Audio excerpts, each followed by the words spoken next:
Hey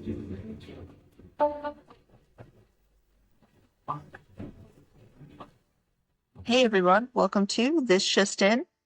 And It's Grim, a bi-weekly series where two friends of 3 decades chat about dark subjects. Before we begin, you should be warned that our series contains language, themes, and material not suitable for children or sensitive Sallies. So hide your babies and your boomers, and let's dig in.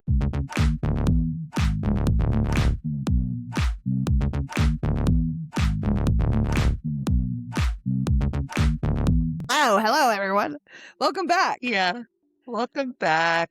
I'm going to let you guys know that we are on our second episode of our Dark Tech series. And today it is all about the algorithm, which is probably why you're listening to this motherfucker right now, honestly. Yeah, probably. For sure. But yeah, go ahead, Amy. I think the algorithm is probably one of the leading causes of polarization in the United States. Oh, absolutely. But before we get into it, Awful. let's let Mima give y'all a trigger warning. All right, take it away. This episode mentions self-harm and suicide and other themes that may disturb you. Y'all have been warned. Weird.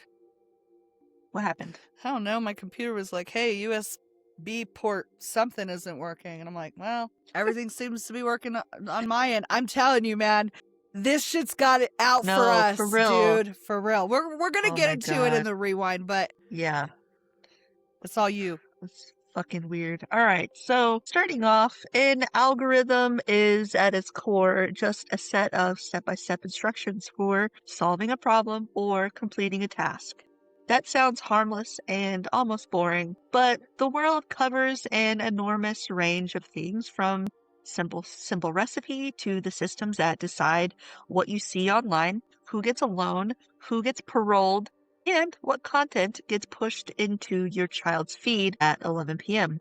Understanding the basic categories helps set us up just how far the concept has traveled from its origins. So, definition, okay? A finite, well-defined sequence of steps to solve a problem or class of problems. So, different types of algorithms. There's sorting, there's search algorithms, machine learning algorithms, supervised learning algorithms, unsupervised learning, and reinforcement learning. So learning like through trial and error, reward. So AI that learns to play games, recommendation algorithms, the ones that most people interact with daily without realizing it. So Netflix, combined sorting the machine, learning to rank content for you specifically, Amazon, shifted from item-based recommendations to deep neural network models around 2011 to 2012. YouTube uses signals like watch time, clicks, likes, dislikes, and shares to decide what to play next.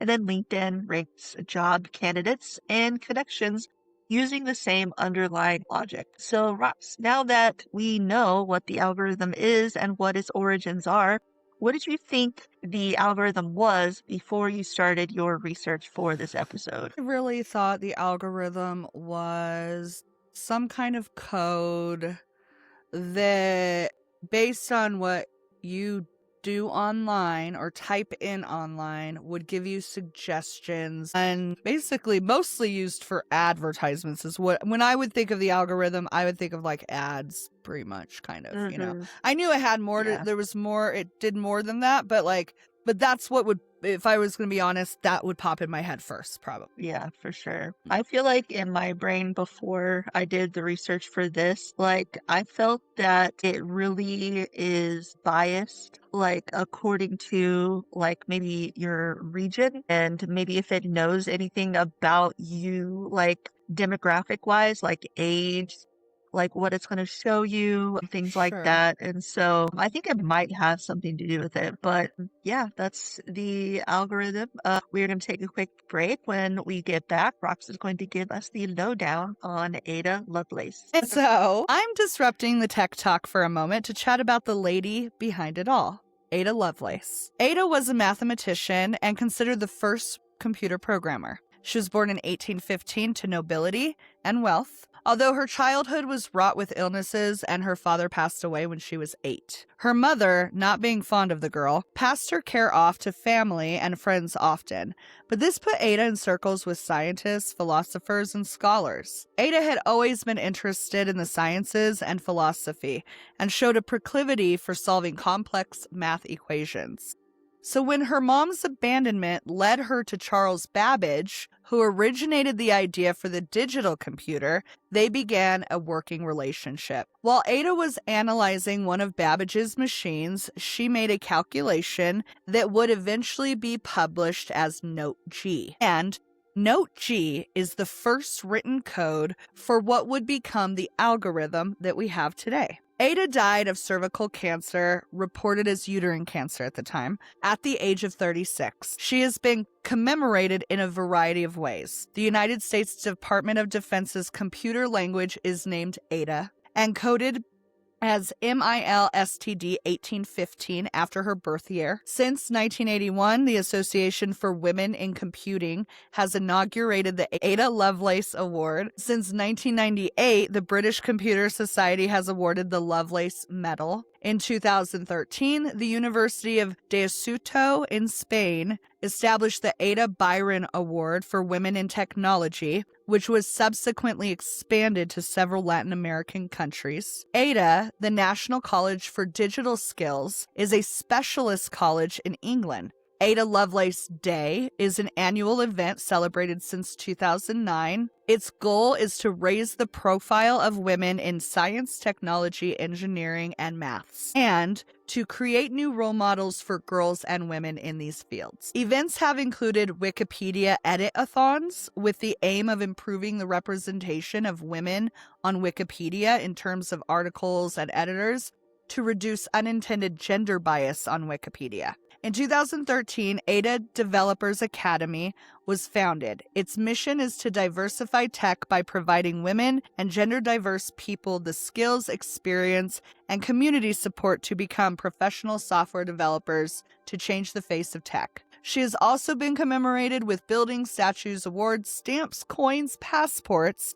exhibits, satellite dishes, computer programs, technical projects, military and government installations, and nationally recognized holidays across multiple countries. Her life story and work has been the subject of multiple articles, books, films, television series, video games, music, and plays. To have an episode about the algorithm or anything related to computers without a nod to her seemed ludicrous to us. And as we have spoken about in previous episodes, women history, good or bad, isn't always told or told correctly.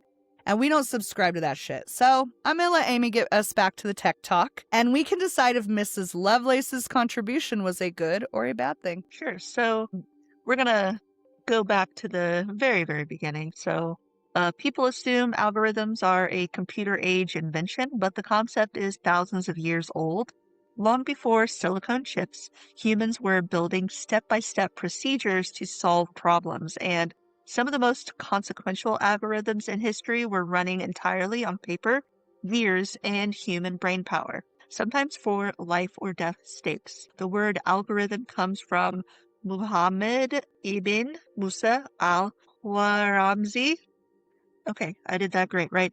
A 9th century Persian mathematician working in Baghdad's House of Wisdom. And his name was Latinized to algorithmi, which became the algorithm. He did not invent the concept, he formalized and popularized it through his work on algebra. Algorithms existed long before Al-Khwarizmi, and the Babylonian clay tablets from around 2500 BCE show step-by-step mathematical procedures. Egyptian and Chinese cultures independently developed algebraic solving methods. Euclid's algorithm, 3rd century BCE, for finding the greatest common divisor is still taught today. And another word I'm going to butcher, the Antikythera mechanism, circa 100 BCE, an ancient Greek analog computer that used gears to model celestial movement and predict astronomical events. So census and record keeping from Hermann Hollerith tabulating machine in 1890 used punch cards to process U.S. Census data. The company behind it eventually became IBM. Code breaking at Bletchley Park, World War II. This is genuinely dark. High stakes used for pre-digital algorithmic thinking. So the German Enigma machine encrypted military communications using rotating cipher wheels. So we kind of went in this in the other episode. We mentioned Turing method.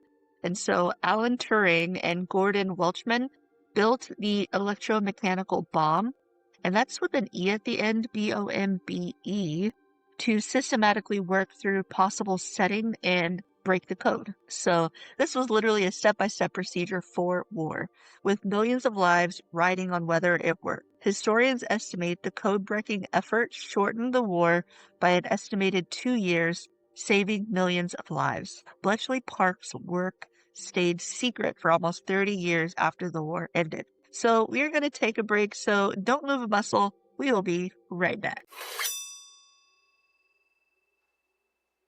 What's up, buddy? Why do you seem bummed? Honestly, I've been really wanting a new shirt lately, or a coffee mug. Just a little something to treat myself. And why can't you? I've searched everywhere. The shirts online are low-quality polyester blends, and I hate supporting the man. Okay, but what about the mugs?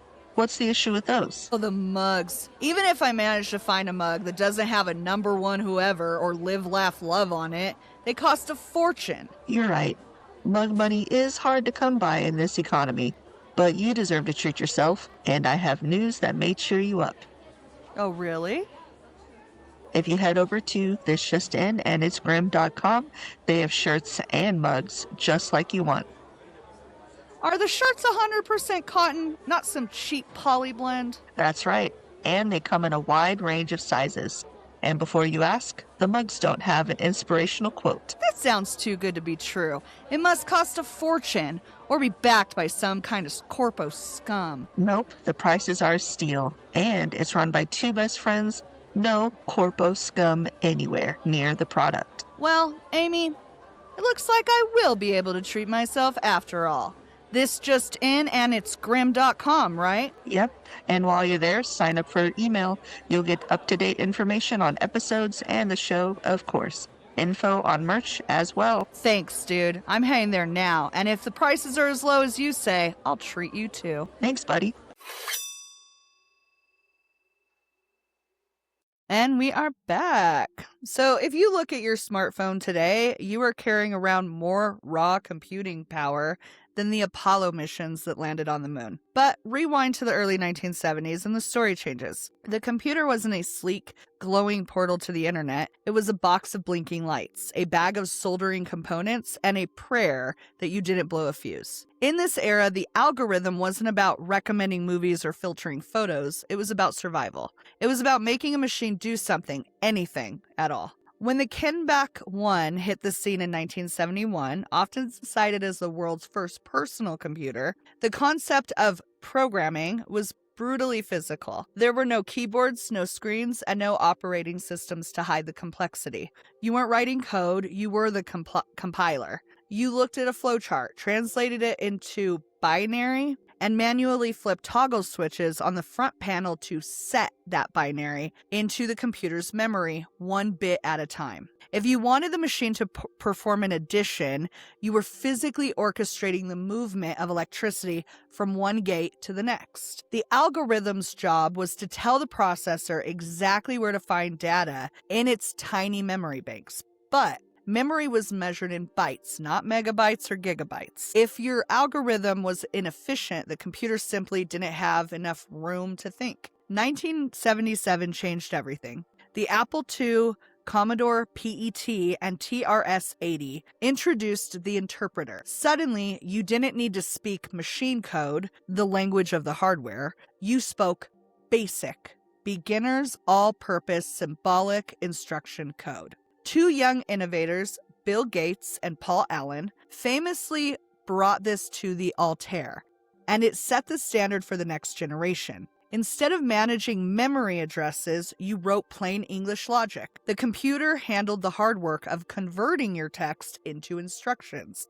The algorithm was now a creative tool, not a hardware repair job. By the early 80s, machines were becoming multimedia devices. The Commodore 64, ZX Spectrum, BBC Micro, and Atari 8-bit family. And to make a game move smoothly on a Commodore 64 or a ZX Spectrum, the algorithm had to be a miracle of efficiency. This era also birthed hacker culture. Because these computers were slow, programmers used clever, non-standard algorithmic shortcuts to trick the hardware into producing colors, sounds, and scrolling graphics that the machine wasn't technically supposed to be able to handle. The algorithm needed to squeeze impossible performance out of limited hardware. As we moved into the 90s, the home computers, Amiga, Atari ST, Macintosh, and IBM PC and compatibles, became a desktop productivity tool. With the arrival of graphical user interfaces, or GUIs, the way algorithms worked changed again, moving from procedural programming to event-driven programming. Your computer now sat idle, waiting for you to move the mouse or click a button. The algorithm was no longer a one-way street, it was a listener. It was designed to react to human input. If you look at the progression from the Kinback 1 to the early 2000s era PC, you see a trend of abstraction. We started by manipulating electrons by hand, and we ended by manipulating abstract objects inside a windowed environment. Yet, the core of the algorithm remains the same: input, process, output. Every massive modern application, from video games to complex web browsers, is still built on the same foundational algorithmic principles that those early hobbyists discovered while hunched over their soldering irons in 1975. They may have taught the machine how to follow a rule, but Amy is going to explain how we taught the machine to follow 1 billion rules per second. Definitely. So this is where things get heavy. So algorithms today aren't just sorting your movie recommendations. They're deciding who goes to prison, who gets flagged as a criminal suspect, and what content gets pushed into the feeds of vulnerable teenagers. And in many documented cases, these systems have caused real, measurable harm. Sometimes by design, sometimes by neglect, and the people affected rarely have any way to challenge it. I did want to bring up The Gift of Fear. So there is this book that I was absolutely obsessed with, and it's probably one of my top favorite books, and it's by Gavin de Becker. And it was on our recommended reading list for my psychology class in college, and I read it, and it just blew my mind, really. And so this guy, Gavin de Becker, he actually worked for the FBI. And if you were to think about like predictive behavior, which is what I was going to go into just a second, he designed a system that the FBI uses to predict behavior of certain types of people. And so if anybody wants to like check out that book, it was from like a long ass time ago, but it's still really, really good. And it helps you kind of like get an idea of what type of behavior is like, obviously a red flag, and subtle behaviors that you can kind of pick up on. But it's just kind of like interesting that even something that somebody created, AI is obviously like kind of taking it away, and they're kind of doing their own thing with it. But the system that like he designed actually is something that like is predictive and uses actual events that people do and uses that to predict if these people are going to be like extremely like abusive or if they're going to be a murderer or something like that. So yeah, I just wanted to kind of bring that up before I go back into it. So predictive policing, and this is one of the things that I had absolutely no idea about before we're going into this, research. And it's called PredPol, and it is a tool, and it uses historical crime data to generate predictive maps showing where the police should patrol. Okay. And I'm just telling you right now, you can probably think what I'm thinking. Racist. Yeah. Fucking definitely. racist. Yeah, calling it right fucking now. it is. Before we Always. get Yeah. any fucking, before we get any fucking further, I'm gonna say it right now, fucking racist. Okay. Racist. We know it is, guys. We know. So problem, Are white historical people data. involved? White police officers? It's racist. Come on, we don't need a guess. Absolutely. So the historical data reflects decades of biased policing. So the algorithm sends police back to the same over-policed neighborhoods in a feedback loop. So Los Angeles and other cities have discontinued predictive policing programs after internal reviews could not confirm the tools actually reduced crime. Another one to go over is COMPAS, COMPAS, not like a compass, but it stands for Compass. Correctional Offender Management Profiling for Alternative Sanctions. And it's a proprietary software program and algorithm used by courts and parole boards to assess a defendant's or inmate's likelihood of reoffending. So it's used across the U.S. to predict whether a defendant will reoffend, directly influencing parole and sentencing decisions. And before I go any further, we've seen a white man, okay, go in for a court hearing and get less time for the exact same offense. So this person, prior charges. This person, no prior charges. One's black, one's white. The white person's going to get less time. Yep. Yep. It fucking is what it is, okay? Yeah. And that's not is- even with this system, okay? Yeah. Like, even with this system, that shit's fucking happening. Yeah. And then that's why because the systems were made by white men. Yeah, okay. Yeah, exactly. And so in And they're 2016, ProPublica investigation found black defendants were nearly twice as likely as white defendants to be wrongly flagged as high risk for future crime. The company that built it disputes the methodology, but will not disclose how the scores are actually calculated. Anyways, facial recognition in law enforcement. Roughly 1 in 2 American adults are already in a law enforcement facial recognition database that can be searched at any time. Largely unregulated, no required accuracy audits, inconsistent operating training, and so documented cases of wrongful arrest due to mistaken facial recognition matches disproportionately affecting people of color. Fucking shocker. Yeah. Social media algorithms and teen mental health. This is a huge one. Frances Hagen, a former Facebook employee, leaked internal company documents in 2021, and research found that internal Meta research found Instagram worsens body image issues for 1 in 3 teen girls. And so even with this, like these findings, like they did the investigations, they found the findings and fucking did nothing. Yeah, of course. Yeah, of course. So yeah. I'm not surprised by that at all. Yeah.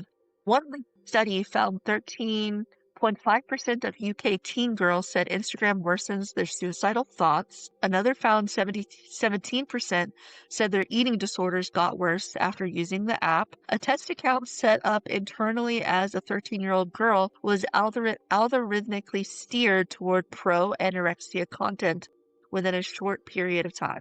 Multiple wrongful death lawsuits are ongoing involving teenagers, some as young as 15, who died by suicide after prolonged exposure to algorithmically delivered harmful content. I wish I could talk, you guys. This is awful. You're doing great. You're doing wonderful. Algorithmically. It's not that hard. Sound it out. So, whistleblower testimony described it bluntly. The algorithm is not failing by accident. It is succeeding at exactly what it was built to do, which is maximize engagement regardless of the cost. The feedback loop problem in general, across policing, sentencing, and social media, the same dark pattern repeats. The algorithm is trained on biased or engagement-driven data. The algorithm acts on that data.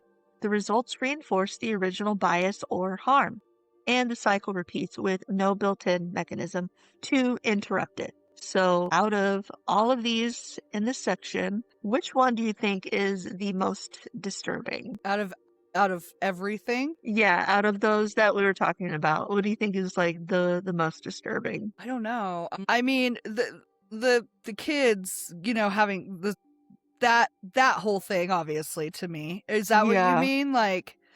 Yeah. Like the kids committing suicide because of what they've been fed, like that's sad, Yeah, for obvious. sure. So that's all I got. And now Rox is going to close us out. Hell yeah. Okay, so I'm gonna start it off with a question, Amy.